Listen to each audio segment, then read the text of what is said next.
मित्रांनो, साधी माणसे या मालिकेच्या आजच्या भागामध्ये सत्या म्हणतो, आपली चांगली लय चांगली, फक्त तुझ्यासारखा बाप असला पाहिजे आणि तुझा आशीर्वाद. आता महिनाभर कामाला जाणारच. मग आता निरूपा लगेच टोमणे मारू लागते की तू महिनाभर, अरे दुसऱ्या दिवशी येशील इकडे. सत्या निरूपाला म्हणतो, मी महिनाभर तिथे राहणार आणि राहून दाखवणार, पैसे पण कमावणार, फक्त तू एक गोष्ट करायची, महिन्याभरानंतर तू मला तुझा मुलगा समजायचं, चालेल ना? वेळी निरूपा विचारते, जर तू ते चॅलेंज जिंकलं नाही तर मग आता सत्या म्हणतो, तर मग मी माझं नाव बदलेन, असं म्हणून तो आता लगेच निरूपाला चॅलेंज करतो. ती म्हणते, तू कसलं चॅलेंज जिंकतो, तू तर हरणारच आहे. त्यावेळी सत्या म्हणतो, नाही, मी जिंकूनच दाखवणार.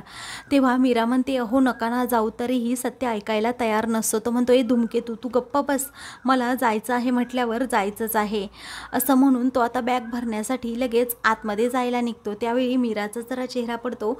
म्हणूनच सदाशिवराव म्हणतात, फक्त एका महिन्याचा प्रश्न आहे, आता त्याने जबाबदारी घ्यायला हवी. म्हटल्यावर त्याला जायला नको का? तेव्हा हो, जायला तर हवं, असं आता मीरा म्हणते. तो रूममध्ये गेल्यानंतर आता मीरा देखील त्याच्या पाठोपाठ जाते. सत्या बॅगमध्ये आपली कपडे आता भरत असतो. तेवढ्यातच तेथे आता मीरा त्याच्या बॅगमध्ये पाहते तर खूप अस्ताव्यस्त अशी त्याची कपडे असतात. तो विचारतो, अगं तू हे काय करतेस? कारण मीराने आता त्याच्या बॅगमधील सगळी कपडे काढून ठेवलेली असतात. तो रागातच विचारतो, ए धुमकेतू, तुझं नक्की काय चाललंय? फक्त शांत बसायचं. आता लगेच ती इस्त्री घेते आणि त्याची सर्व कपडे इस्त्री करणार असते. त्याच वेळी आता तो म्हणतो, नको, एकदम शांत बस, माझ्या कपड्यांना हात सुद्धा लावू नकोस. मीरा म्हणते, असं कसं? अहो तुमची ही चुरगळलेली कपडे तुम्ही जर असेच बॅगमध्ये भरलात, तिकडे डायरेक्टर साहेब काय म्हणतील? ते सर्वजण मलाच नाव ठेवतील, म्हणतील की घरात बायको असताना अशी चुरगळलेली कपडे तिने नवऱ्याला दिली, मग माझा अपमान नाही होणार का? आता मीरा काही ऐकत नाही. हे पाहून सत्या म्हणतो, स्त्री आणि स्त्री हा शब्दच वाईट आहे, नुसत्या तापतात आणि काम तर काही करत नाही. मग आता इस्त्री केल्याने शर्टाची घडी व्यवस्थित बसते, असं आता मीरा म्हणते. मी ती इस्त्री करणारच, असं म्हणून ती सत्याला आता रोखते. त्यावेळी सत्या म्हणतो, तुला काय करायचं ना ते कर, मला काहीही सांगू नकोस, कारण मी काही तुझ्यामध्ये पडणार नाही, पण मला ही कपडे अशीच घेऊन जायची. मीरा म्हणते, आता मी सुद्धा पाहते ना तुम्ही अशी कशी कपडे घेऊन जाताय, असं म्हणून ती त्याला आता खूपच बोलते आणि म्हणते, तिथे एकदम शांत बसायचं, अजिबात काही बोलायचं नाही. ती आता लगेच इस्त्री करायला घेते. तेव्हा सत्या तिच्याकडे पाहतच राहतो. सत्याला हव्या असणाऱ्या सर्व वस्तू आता ती लगेच त्या बॅगमध्ये टाकते. तर सत्या तिच्याकडे पाहतच राहतो, कारण मीराने खूप छान अशी त्याची बॅग भरून दिलेली असते. त्याला हवं नको ते त्या बॅगमध्ये सर्व सामान सुद्धा दिलेलं असतं. तर दुसरीकडे सुधाकर राव आणि रवी हे दोघेही आता मीराने बनवलेले बेसनाचे लाडू खात असतात. मीराने ते गूळ टाकून, त्याचबरोबर डिंक टाकून बनवलेले असतात.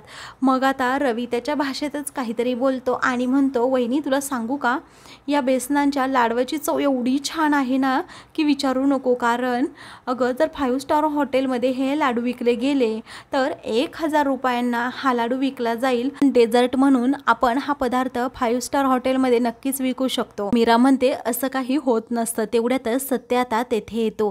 तर आता सुधाकर राव म्हणतात की हे बघ, तू एका महिन्यासाठी चालला आहेस खरं, परंतु अगदी व्यवस्थित जा. निरूपा देखील तितक्यात तेथे येते. त्यावेळी ती आता लगेच रागा सत्याकडे पाहत असते. तेव्हा सत्या म्हणतो, तू अशी काय पाहतेस? मग आता निरूपा म्हणते, चालला आहेस खरं, परंतु बघ काय होतंय ते, तू येणार लगेच. मग आता सत्य म्हणतो, मला तुझ्या तोंडाला लागायचंच नाहीये, तू जरा गप्प बस. त्यावेळी आता मीरा म्हणते, खरंच ना, रस्ते वगैरे निसरडे झाले असतील, कारण तिकडे पाऊस असेल ना. आता आपल्या महाराष्ट्रात पाऊस सुरू झाला आहे म्हटल्यावर. सत्या म्हणतो, पाऊस असला तरीही मला काही होत नाही. मग आता मीरा म्हणते, तरीही मी तुमच्यासाठी जर तिथे थंडी वगैरे असेल तर शॉल आणि स्वेटरसुद्धा दिलं आहे, त्याचबरोबर पाऊस असेल तर छत्री पण दिली आहे. मग आता सत्या म्हणतो, आपल्या इकडे पाऊस आहे, तिकडे कुठे पाऊस? तिकडे नाही आहे पाऊस. तेव्हा मीरा म्हणते, बापरे. मग मग आता तुम्हाला उन्हासाठी काहीतरी द्यायला हवं ना. तो म्हणतो ऊन असो, वारा असो किंवा पाऊस असो, या सत्याला काहीही होत नाही. अगदी खंबीरपणे सगळीकडे उभा असतो. मग आता सत्या हा तिला म्हणतो काही देऊ नकोस. आता सुधाकर राव म्हणतात बाळा, महिनाभरासाठी जाणार आहे म्हटल्यावर जरा व्यवस्थित जा आणि कुणाशी काही भांडण वगैरे करू नको, कारण तुला लगेच राग येतो. तेव्हा तो म्हणतो नाही बाप, मी काहीही असं करणार नाही, कारण मी कामासाठी चाललोय. आता रवी आणि सुधाकर राव हे दोघेही आता सत्याला म्हणतात अगदी व्यवस्थित जा. तेव्हा सत्य आता हो असं म्हणतो. तो बॅग हातात घेतो, पण आता मीरा लगेच त्याला इशारा करून सुधाकर रावांच्या पाया पडायला सांगते. तेव्हा तो लगेच आता सुधाकर रावांचा आशीर्वाद घेतो. मग आता ती पुन्हा इशारा करते आणि निरूपाच्या पाया पडायला सांगते. मीरा हट्ट करते म्हणून आता तो निरूपाच्या पाया पडायला जातो. मग आता लगेच निरूपा दुसरीकडे आपली मान वळवते. तेव्हा तो म्हणतो शिव्या तर रोज देती, परंतु तरी आशीर्वाद दिल्यानंतर तुझं पुण्य काही कमी होणार नाही, असं म्हणून तो तिला चांगलंच बोलतो. तेव्हा मात्र निरूपा ही अजूनच वाकडं तोंड करते. त्यानंतर आता मीरा सत्या एकमेकांकडे पाहतच राहतात, कारण आता मीराला खूपच वाईट वाटतं, कारण त्या एवढे दिवस तिच्यापासून लांब राहणार असतो. त्यानंतर सत्या आता तेथून गेल्यावर निरूपा मात्र वाकडंच तोंड करते. हा मीरा मात्र पटकन आता रूममध्ये जाते आणि तेथे गेल्यानंतर तिच्या दादांची असणारी टोपी ती हातात घेते आणि म्हणते आता हे एकटेच पहिल्यांदा कुठेतरी बाहेर चालले आहेत, त्यामुळे दादा त्यांच्या नेहमी सोबतच राहा, कारण सतत राग येतो. त्यामुळे तुमची ही आठवण त्यांच्यासोबत असेल तर त्यांनाही बरं वाटेल, असं म्हणून मीरा आता टोपी घेऊन लगेच सत्याच्या पाठीमागे जाते. निरूपा ही खूपच चिडलेली असते. त्याचवेळी आता म्हणते की माझा मुलगा पंकज 1 महिना झालाय गायब आहे, तर कुणाला काही काळजी नाही, कुणी शोध सुद्धा घेत नाहीये. हा पनवती नुसता घराबाहेर चाललाय तरी त्याची सर्वांना काळजी, नुसता ढोल वाजत त्याच्या पाठीपाठी निघाले आहेत, असं म्हणून ती आता लगेच पारूला कॉल करते. तेव्हा दुसरीकडे पारू ही कॉल रिसीव करते आणि विचारते काय ग झालं. हा निरूपा म्हणते अगं माझ्या पंकजबद्दल काही समजलं की नाही. त्यावेळी आता ती म्हणते की नाही ग, काही अजून समजलं नाहीये, मी शोध घेण्याचा खूप प्रयत्न करतेय. तर आता निरूपाची नजर ही किचनवर जाते, तर काही सामान हे अर्ध्या बरण्या ह्या संपलेल्या असतात. ती त्या सामानांकडे आता पाहतच राहते. तिला प्रचंड राग येतो. एवढं सामान कसं संपलं हाच प्रश्न आता तिला पडतो. त्यामुळे ती आता लगेच पारूला म्हणते मला एक काम आठवलंय, मी तुला थोड्या वेळाने कॉल करते. तेव्हा ठीक आहे असं आता पारू म्हणते आणि फोन ठेवते. तर दुसरीकडे निरूपा ही लगेच किचनकडे जात त्या बरण्या हातात घेते. तिला खूप राग येतो, कारण महिन्याभराचं तिने सामान भरलेलं असतं आणि त्यामध्ये आता निम्म्यापेक्षा कमी सामान राहिलेलं असतं. तिला समजतं की मीरानेच हे वापरलेलं आहे. तर आता दुसरीकडे सत्या हा बाहेर रिक्षाची वाट पाहत उभा असतो. रवी आणि सुधाकर राव देखील त्याच्यासोबतच असतात. तेव्हा आता रवी खूप रिक्षावाल्यांना हात करतो, परंतु एकही रिक्षा आता थांबत नाही. म्हणून सत्या आता त्याच्यावर हसतो आणि म्हणतो रिक्षा कशी थांबवायची नाही मी तुला सांगतो, असं म्हणून तो रिक्षावाल्याला शिट्टी वाजवतो आणि इशारा करून जवळ बोलवतो. तेव्हा तो रिक्षावाला लगेच तेथे जातो. मग आता सत्या आणि रवी हे दोघे एकमेकांकडे पाहतच राहतात. रवी म्हणतो चांगलीच आयडिया आहे ही तुझी. मग आता सत्य म्हणतो हो असंच थांबवायचं असतं रिक्षावाल्याला. आता मीरा धावत तेथे येते. तेव्हा हा धूमकेतू एवढा धावत का आलाय असं आता सत्या सुधाकर रावांना विचारतो. त्यावेळी आता रवी म्हणतो काय माहीत वहिनी अशी का धावत आली आहे. मग आता मीरा ही जवळ येते आणि म्हणते हो थांबा, मी तुम्हाला थंडीसाठी आणि पावसाळ्यासाठी काहीतरी दिलंय, परंतु उन्हासाठी काहीच दिलं नाही. अगोदरच तुमचं डोकं गरम असतं आणि मग त्यात अजून नाही जर डोक्यावर सावली दिली तर ते अजून गरम होईल. तेव्हा मीरा आता त्याची गंमत करते. तेव्हा सत्या म्हणतो मला नको आहे ही टोपी वगैरे. तर आता त्याच्यावर जो यश असतो तेव्हा सत्य म्हणतो हा यश कुणाचा. मग आता मीरा म्हणते ही माझ्या बाबांची टोपी आहे आणि त्यांची शेवटची आठवण म्हणून तुम्हीही घाला. तुमच्या डोक्यावर जर असेल तर त्यांचा आशीर्वाद कायम तुमच्या पाठीमागे असेल ना म्हणून. मग आता तो म्हणतो तुझ्या वडिलांची टोपी आहे ना, तुझ्याजवळच राहू दे, शेवटची आठवण आहे ना, मला अजिबात नको.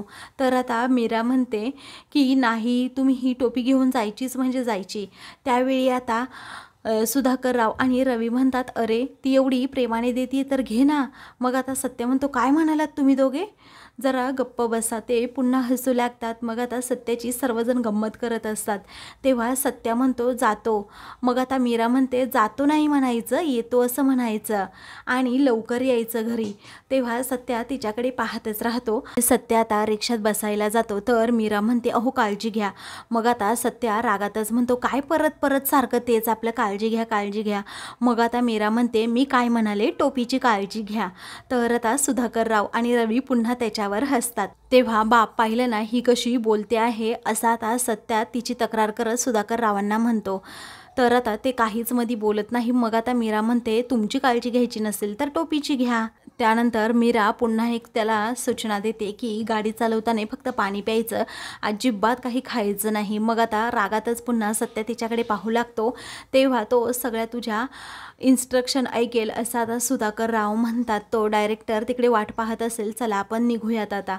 मग आता सत्या विचारतो तू कुठे निघालास बाप, शाळेत मुलाला जसे आईवडील सोडायला निघतात तसं तू का मला सोडायला निघालास. त्यावेळी आता सुधाकरराव म्हणतात तसं नाही रे बाळा, मला पुढच्या चौकात सोड. असं म्हणून सत्या आणि सुधाकरराव हे रिक्षात बसतात. तर मीराकडे आता तो पाहतच राहतो आणि तिला पटकन बाय असं करतो. तर रवी देखील आता तिथून जातो. सत्या आता महिनाभर जाणार या विचाराने मीराला जरा वाईट वाटतं, पण ती आता हसरा चेहरा करून त्याला निरोप देते. तर आता मित्रांनो पुढील भागामध्ये हे सामान कसं संपलं असं निरूपा त्या बरण्या हातात घेत विचारते. तेव्हा हे तिकडे बाहेर चालले होते ना कामासाठी, म्हणून मी यांच्यासाठी लाडू करंजा आणि शंकरपाळ्या बनवल्याचं मीरा सांगते. त्यावेळी आता निरूपाला खूपच राग येतो. ती म्हणते या किचनचा कोपरा माझा आहे, तू अजिबात इथे कशाला हात लावायचा नाही. डब्यांमध्ये सामान असं त्याला मार्क करून ठेवते आणि इथून पुढे अजिबात हे सामान संपलं नाही पाहिजे अशी तंबीज देते. मीराला आता खूपच वाईट वाटतं. अशाच मालिकेंचे पुढील भाग पाहण्यासाठी चॅनलला सबस्क्राईब करा.